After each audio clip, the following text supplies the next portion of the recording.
हमारे साथ अभी मौजूद हैं हरदा और हरदा ज़िले के बोला जाए तो वरिष्ठ पत्रकार सैयद महमूद चिश्ती सर, जो कि एनालिसिस भी हैं और काफ़ी कुछ उनने देखा है। आज ये जो हरदा में जिस तरीके की घटना हुई है, हम उनसे बात करेंगे कि इस घटना को सर किस तरीके से लेते हैं। सर, क्या कहेंगे इस तरीके की जो घटना जो हुई है सर, इसके बारे में आप क्या बताना चाहेंगे?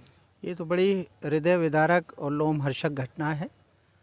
6 तारीख को लगभग 11 बजे के लगभग पहला ब्लास्टिंग हुआ। 8:30 के बाद में दूसरा ब्लास्टिंग हुआ। जो दूसरा ब्लास्टिंग था वो इतना ख़तरनाक था कि हरदा में 35 वार्ड हैं और पूरे 35 वार्ड हिल गए। लोगों की ये कंडीशन रही कि लोगों ने अपना घर बार छोड़ के और सड़कों पर आए, मैदानों पर आए। इवन ये कि हमें जो जानकारी मिली कि अगर किसी माँ का छोटा बच्चा झूले में झूल रहा है तो उस माँ ने अफरा तफरी के इस माहौल में अपने बच्चे की को भी छोड़कर उसे घर के बाहर होना पड़ा, क्योंकि इतना तेज़ धमाका था। पूरा शहर जो था उसमें कोहराम मच गया था। सिर्फ़ और सिर्फ लोग जो हैं अपनी जान बचाने के लिए अफरा तफरी के माहौल में थे। सर, अभी जिस तरीके से बताया जा रहा है कि जो रेस्क्यू ऑपरेशंस यहाँ चलाए जा रहे हैं और जो पीड़ित हैं उन लोगों को कहीं शिफ्ट करने की भी बात कही जा रही है। कुछ लोगों को शिकायतें भी बहुत हैं कि यहाँ पर जिस तरीके से सुविधाएं होनी चाहिए वो सुविधाएं मिल नहीं पा रही हैं। आपको लगता है ऐसा कुछ है? दिखाई तो दे रहा है।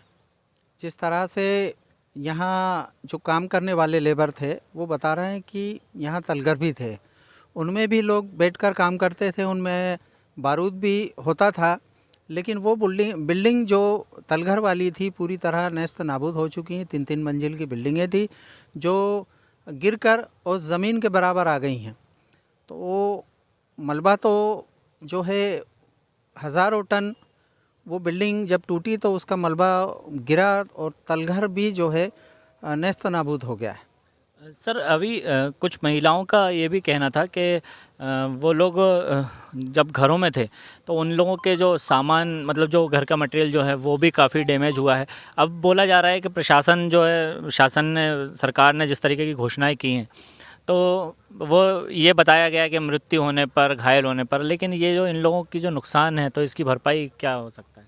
आज ही नए डीएम आदित्य सिंह और नए एसपी मिस्टर चौकसे इन्होंने प्रेस कॉन्फ्रेंस ली है और उसमें सब बातों का खुलासा किया है। अभी कुछ देर पहले हम डीएम और एसपी दोनों से मिले और एक्यूज्ड के साथ में मिले, तो उनके सामने नए कलेक्टर और नए एसपी दोनों ने ये कहा कि बहुत जल्दी जो आकलन है, जिन लोगों के मकान ख़राब हुए हैं, तबाह हुए हैं, उनका आकलन करके और फौरी तौर पे हो सकता है कि करें और उनके जो क्षतिग्रस्त मकान हैं उनके फिर से निर्माण के लिए।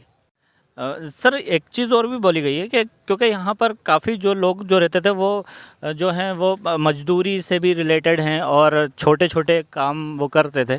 तो आजकल जैसे देखा जाता है कि समूह की काफ़ी एक चलन है।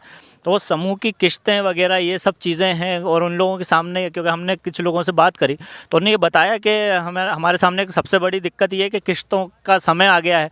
अब हमारा घर तो इसी से ही चलता था तो ये कैसे होगा? तो इसके बारे में आप क्या बोलेंगे कि प्रशासन को इस तरफ कुछ ध्यान देना चाहिए? नहीं, कलेक्टर ने वो समूह के जो सीनियर ऑफिसर हैं उन लोगों को बुलाया और उनको इंस्ट्रक्शन दिए हैं कि अभी किसी भी तरह की रिकवरी वाला जो मामला है इनके साथ नहीं किया जाए।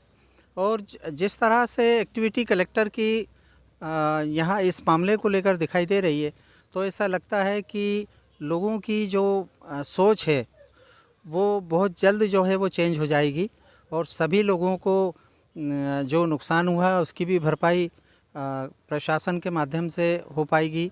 और लोग जिस तरह से पहले खुशहाल ज़िंदगी बिताते थे उस तरह से उनकी ज़िंदगी में, देखिए, जो ख़त्म हो गया वो तो वापस नहीं आना है, लेकिन कुछ अगर आर्थिक मदद शासन प्रशासन करता है तो निश्चित ही लोग जो हैं फिर से अपनी ज़िंदगी को ढर्रे पे ला सकेंगे। सर खालिद सर यहाँ पर आए हुए थे खान जो एक एसोसिएशन जो वो चलाते हैं फाउंडेशन जो है, और वो उनने भी काफ़ी कुछ राहत की बात कही है, तो वो आप उन उसको किस तरीके से देखते हैं?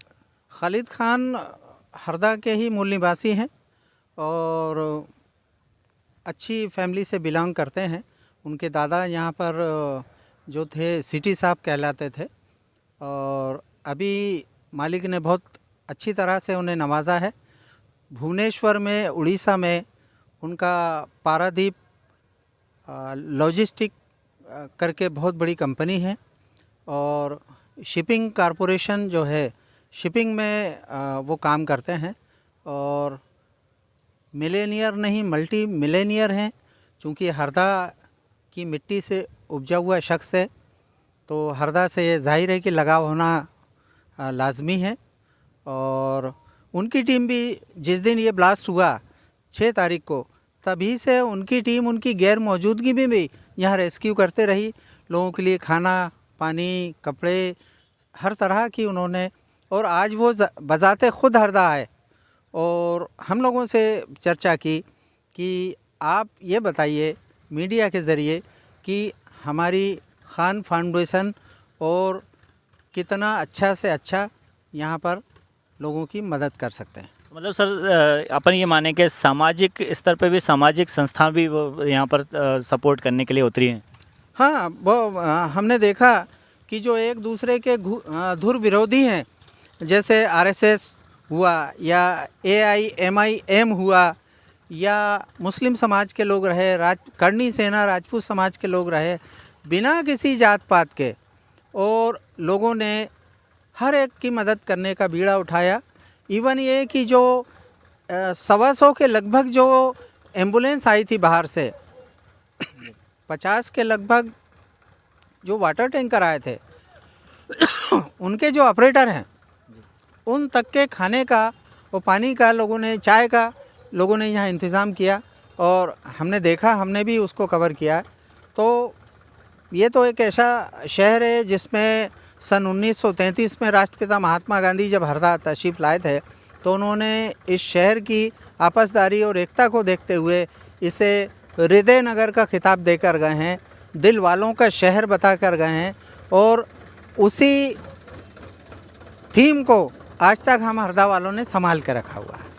तो देखिए आपके ये सर ने बिल्कुल साफ तौर पे बता दिया है कि ये हृदय की नगरी हरदा, और यहाँ पर हर मोर्चे पे सामाजिक संस्थाएं भी और ख़ुद पत्रकारिता जगत के लोग भी यहाँ पर सक्रिय हैं, प्रशासन के साथ कमर से कमर कांधे से कांधा मिला के यहाँ खड़े हैं और यहाँ के लोगों को हर सुविधा मिले इसकी भरसक कोशिश कर रहे हैं। हरदा से ताज खान, खबर भारतवर्ष। अपने शहर अपने प्रदेश की ताज़ा खबरों के लिए लाइक करें, शेयर करें, सब्सक्राइब करें और हाँ, बेल आइकन दबाना ना भूलें, क्योंकि खबर हमारी, फैसला जनतंत्र का।